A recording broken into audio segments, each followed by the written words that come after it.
Hi, everyone, and welcome to another episode of the Auto Repair Marketing Podcast. I am your host, Brian Walker, and my co host, as usual, is Kim. And today we're going to be talking about what is a brand. It's your logo. Your logo. Your logo is your brand? That's it. And your colors? And your fonts? Yeah, there's a little more to it than that, y'all. And that's what we're going to get into today. I'm not saying anything because he just made us restart because he said I'd got too far ahead of myself. You're not supposed to tell them about the back end production workings of the podcast. So do we have to start over again? No, we're not going to start over again. It's the usual domestics, y'all. That's it. But thank you to our friends at Repair Pal for providing this episode. As shop owners, we were part of Repair Pal's certified network of shops. You can learn more at repairpal.com/shops. And seriously, y'all, go check them out, repairpal.com/shops. I just saw somebody commenting on a post on social media the other day that they do $50,000 per month in repairs through Repair Pal. Yeah, it was a whole big conversation. And if you're listening to a marketing podcast, you might need some more, you're probably listening because you want to grow your business. It's a good way to do it. Yep. That was in one of the Facebook groups. I don't even know. There's I think it was so many great Changing ones. the Industry group. I'm not sure. Maybe so. Yeah. So anyway, thank you, Repair Pal, for sponsoring this podcast. So today, branding. We're going to talk about branding, which is pretty critical. It's at the foundation. You know, we have a class, 13 foundations, but I don't think that we talk about the brand in the 13 foundations. Yeah, and we're going to go deep into this because your company's brand is a lot more than you think it is.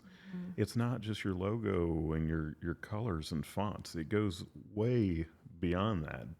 And this idea for this episode, it kind of stemmed for me from Chris Cotton's most recent, I think it's probably 2 or 3 episodes back. His episode number 121, he was talking about a shop that he was working with that they were seeing 200 cars a week, one service advisor. Holy cow, that Did poor you say guy. 200 cars a week, $250 average repair like order. 198, 199, 200 cars. 200 cars a week, one service advisor, $250 average repair order. Okay, I have questions. Were killing themselves in there. Is the service trying advisor to still get there? Work done. No, they shut down. Or you gotta listen to the episode. It sounded like the shop owner ended up throwing in the towel before they could fix it. We know they say air traffic controller is the number one most stressful job in the country. It wasn't as stressful as but that it was guy. that's where I'm going. That service advisor had the most stressful job in the world. Yeah, they say service advisor is number 2 right after air traffic controller. Talk about going. Well, I mean, it is kind of what you're doing, but except with cars. But talk about going home with an empty bucket. Oh gosh. But anyway, Chris was in this episode. He was talking about how this shop, they needed to create a new brand. And he wasn't talking about they needed a new logo. What he was talking about was they needed to recreate what people think of them as a company. Recalibrate, man. And that is what we're going to talk about in That's this like episode. new is core just values and everything. How big your brand is beyond what people think of a brand. Because, a graphic designer can do branding for you, but they can't create a new brand. That is something that has to happen from the inside. When I think about a brand, many of y'all don't know this, but our agency has been around for about 11 years now. And before we specialized in auto repair, we were a generalist agency. And we just worked with local small businesses in our area. And this was between us being shop owners and now owning Shop Marketing Pros, which is still Five Stones Media. The legal business name is Five Stones Media. But we were a generalist agency, and I had a business partner early on, and great guy. And he is the one who taught me what a brand was. And I remember he was talking to a client one day because that client was talking about they wanted a new brand for their company. And he gave the analogy, or not an analogy, the example of Harley-Davidson. And, he said Harley's brand is that people who, like white collar guys, doctors, lawyers. You know, they're suits during the week, and on the weekend they get out and they get to be bad boys. You know, it's loud exhaust pipes. It's the vibration of the motorcycle. It's the wearing the black leather and the boots. It's the lifestyle, the feel that it gives you. That is the brand of Harley-Davidson. And I had never thought about that before. So you that just moment. said that, and he's got a couple of examples of brands that we're going to talk about. But the brand that we love the very most, you did not include in here. And when you just said the lifestyle, you still don't know? Oh, you must be talking about Blue Chair Bay. Well, okay, no, that No? would fit into the brand that I'm talking about, 30A. Oh, yeah. Yeah. So 30. That's a whole other 30A is a interesting brand. story. It's Yeah. it's a lifestyle. It's how you live. It's what you do, where you go. It's bike riding and swimming and paddleboarding and living in the sun and getting a tan. So You know what? And I'm actually, since Kim brought that up, I'm going to give a plug for a podcast episode, because we had a podcast when we had our generalist agency that was called the Ripple Podcast. And I'm going to put a link in the show notes to a podcast episode that we did with Mike Ragsdale, who was the founder of the 30A company. And it's still, to this day, is one of the most inspiring podcasts that I've listened to, our own or anyone else's and keep in included. mind, we recorded this like, I don't know, 5 or 6 years ago, and he just re-listened to it, I don't know, a month ago. Yeah. And I remember him texting me saying, this was incredible. So I'm going to take just a brief moment, because you're talking about all these. I'm going to talk about 30A super quick, just to help paint the picture. So 30A, oh God, we're not supposed to tell our secret. We're not supposed to talk about it. But I already started, so I guess I have to. 30A is a highway on the panhandle of Florida. There's about 16 different beaches there. And most people get off the interstate and go to Orange Beach and they live their happy life and everything's great. But just like an hour further, if you're coming from the If you're going west to east. you just go a little bit further and take a different exit, and you end up in absolute heaven. And if you're friends with Brian or I on Facebook, you've seen our pictures of this Emerald Coast and how amazing it is. But the brand 30A started, and you probably have seen stickers on people's car. It's a blue sticker with a white 3 and a white A, and then the O for the 30 is a sunshine. And that's it. You probably have seen it and we're like, what is that? But you've recognized it. There's millions of those stickers around the world, and it is to say I am part of the 30A life. And it's just this area on the panhandle of Florida where people go to escape and enjoy life. And now there's, oh my gosh, he's got storefronts, and he's got his own beer, his own coffee, his own clothing and apparel line. A whole slew of things, a radio. I think they have a radio station. And I mean, the list goes on and on for everything that Mike has created from creating that brand, but it is a lifestyle. Yeah, it is. I mean, it's a feeling that you get when I can have I could be having a stressful day and somebody says the word 30A to me, and I'll like relax. Go a little there. bit. Yeah, you can breathe. Just you by- mentally Yeah. bring yourself to that place. So, And that is the power of a brand. Yep. You know, it's that it can evoke emotion out of people. yeah. And gets into who you are. People identify with that brand. So the next one that we're going to talk about, everybody knows, it was our son's first job. And what blew me away about this culture was they taught a 14-year-old within hours. He got it. Like, he picked up on the expectation of what it means to be a team member at Chick-fil-A. Chick-fil-A. And it was so crazy because when part of the orientation, they brought them to another chicken restaurant, a competing chicken restaurant directly across the street. Don't say it. I'm not going to say the name, And look, they're one of the good ones. Oh yeah, we love it. Like they're one of the We good ones, but they love it. still brought them there as an example of this is what you don't do. They wanted them to see the difference between Chick-fil-A culture and this other brand. And like I say, this Which other is brand, a popular brand. they're probably only second to Chick-fil-A. People love it. In fact, I want some of that lemonade right now. So, Anyways, but you know, you think about the brand of Chick-fil-A. What people call it, Jesus's chicken. the Lord's chicken. The Lord's chicken. The Lord's Yes. chicken. And you know, you go there and you expect great service. Like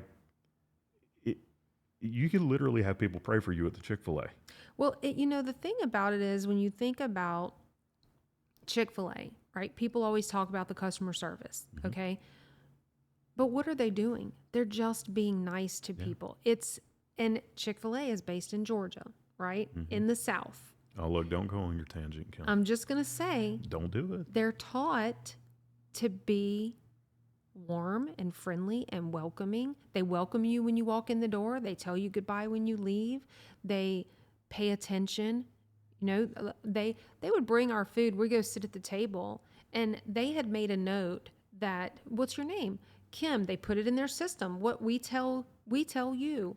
Use your shop software to make notes about the customer.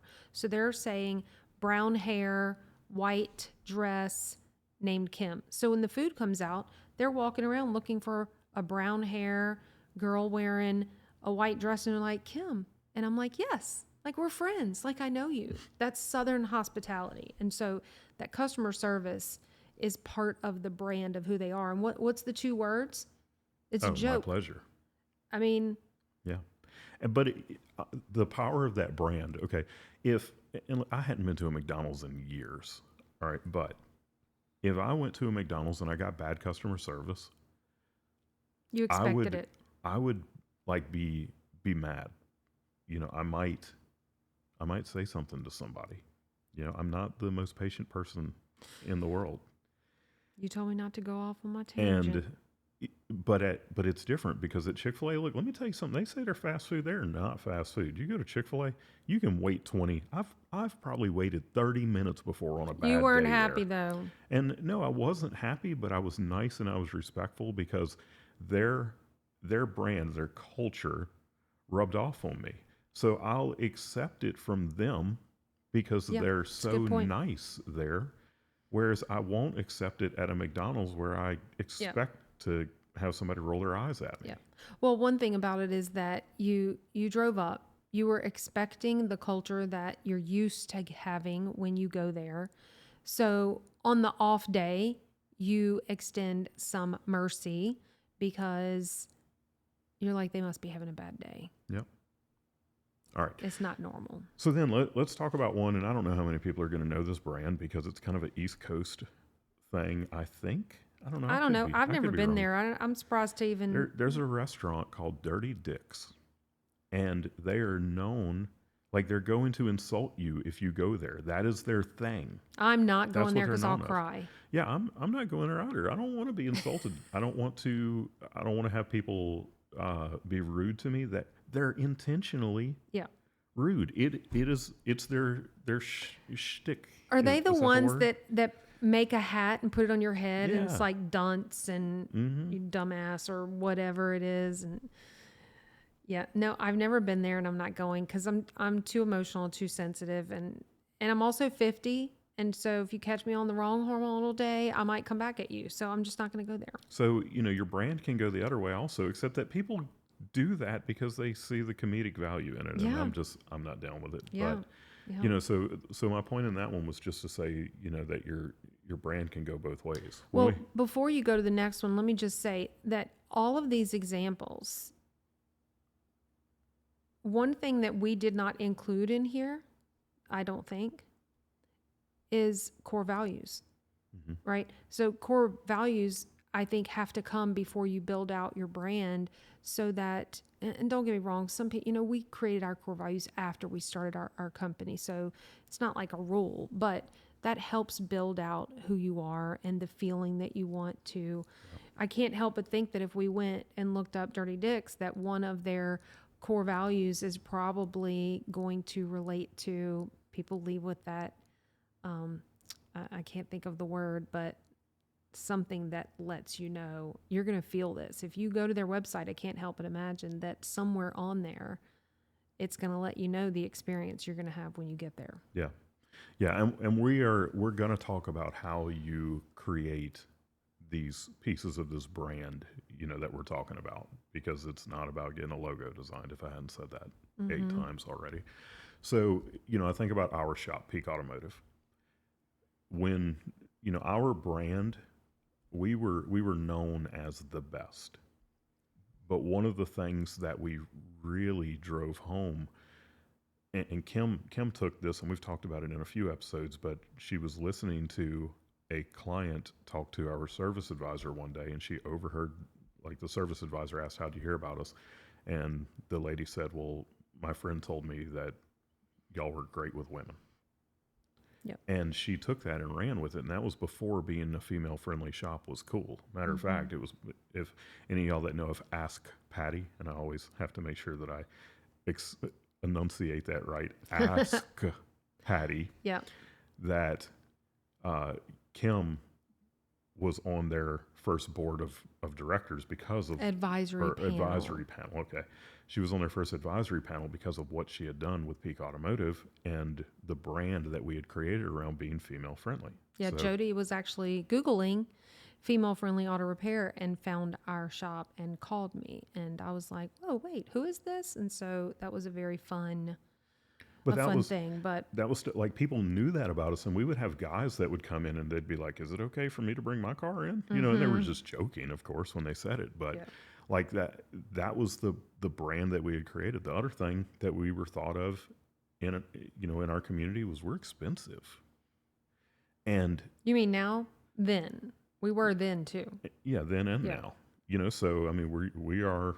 I think we're the most. We're one of the expensive agencies in marketing auto repair shops, but you get what you pay for. Well, and I mean, and it was the same thing in our shop. Yeah, people came in with a high bar, a high expectation of how they were going to be treated, because that's what was said. People weren't saying, "Oh, Peak Automotive, the one with the silver chrome in their logo or whatever it was, and it's got the circle with the swoosh."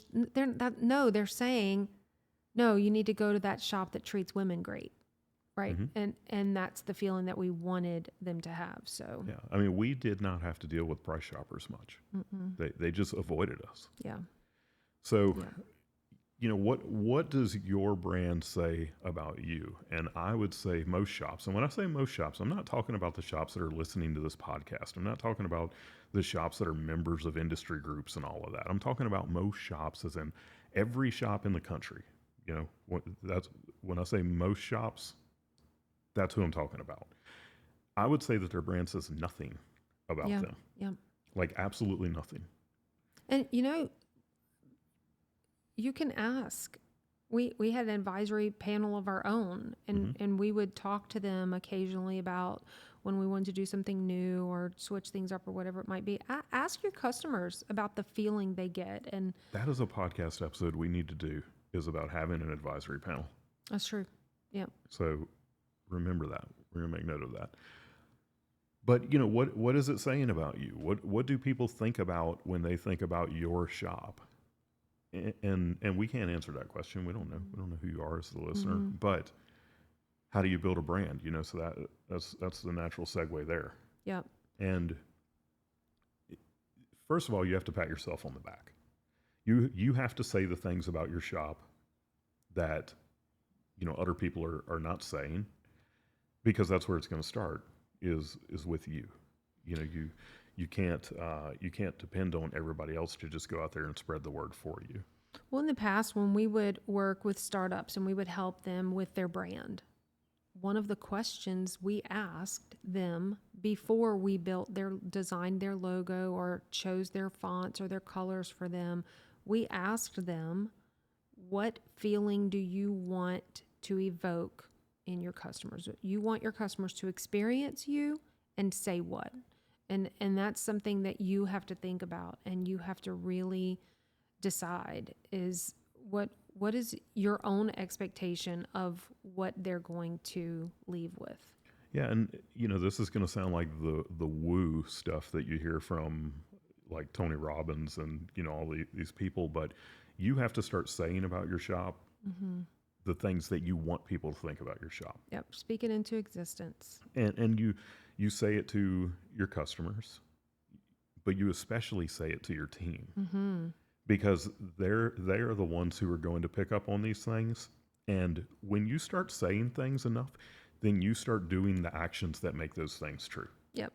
There's no, when you talk about speaking things into existence, it's not that you just talk about something and out of nowhere something Right. happens. It's that when you start saying things, you start believing it. And when you start Mm-hmm. believing it, you start taking the actions to Yep. doing that. It's So like the tipping point. when we started saying that we were the Triangle's most female friendly shop, guess what? When a woman would come into our shop and we would ask one of our technicians to show her something that was going on in their car, they knew that we are the most female friendly shop, Mm-hmm. period. And they had there was that bar there that they had to Yep. live up to, and they knew that. Yep.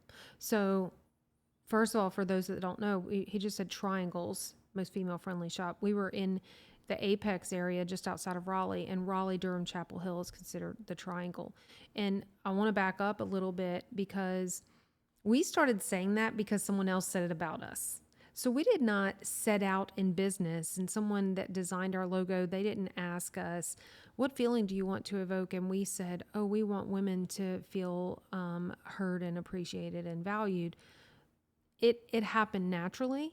If we're taking, we were just taking care of people. And when I heard her say that, I remember being in my office and I jumped up and went into the waiting area where Michael was talking to her.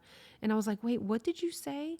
And I got her words and then turned that. I was like, that is what we're doing. And so once you capture that and that essence of who you are, and you put that, we put that into everything. I mean, it was in our website, it was in all of our marketing materials, pamphlets, brochures. We used it everywhere. And even thinking about targeting, because we figured if we can capture the women, then we're going to capture the men. And so we targeted women specifically. So we put ads in what was it called? The little black book for every busy woman, and went to the Southern Women's Show and that sort of thing. So, Yeah. So, as you can get from this, your brand is so much more than what you think it is. It is the thing that makes people evoke the emotion that they do when, they are coming to your shop. So, think about those things, go out there and put in the work to, make those things true about your shop. Speak them into existence. If you are, if you want to be the shop that is known to be the shop of integrity, of trust, then that is something that you're going to be talking about with your community. That is something that you're going to be talking about with your team on a regular basis. And, those things are like, you can't say that and then not live up to it, right. Especially when it comes to the integrity side, because I can tell you personally, when you are faced with that tough situation where you have to make a decision and it's going to cost you a lot of money because something just went wrong, then you're if you cave in that moment, then your team is never going to buy into it. Yep. You have to live out those core values that Kim was talking about, and again, the core values are so important and to the discussion we're having. And typically, when you're talking about your brand and all this, you have to commit to it, because if you think about all the brands that make big changes, most of the time it's because of something negative. So be very careful that you're sticking to who you are, the essence, the feeling, and the overall brand that you're wanting to put out there. All right. Well, hey, look, thank you again to our sponsor, Repair Pal. Remember, you can find out more about Repair Pal at repairpal.com/shops. And thank you again for listening to the Auto Repair Marketing Podcast on Aftermarket Radio Network. We are just one of 5 podcasts on the network, and you can find all of them at aftermarketradionetwork.com. We hope that you'll listen in again next week. And until then, Go fill those bays.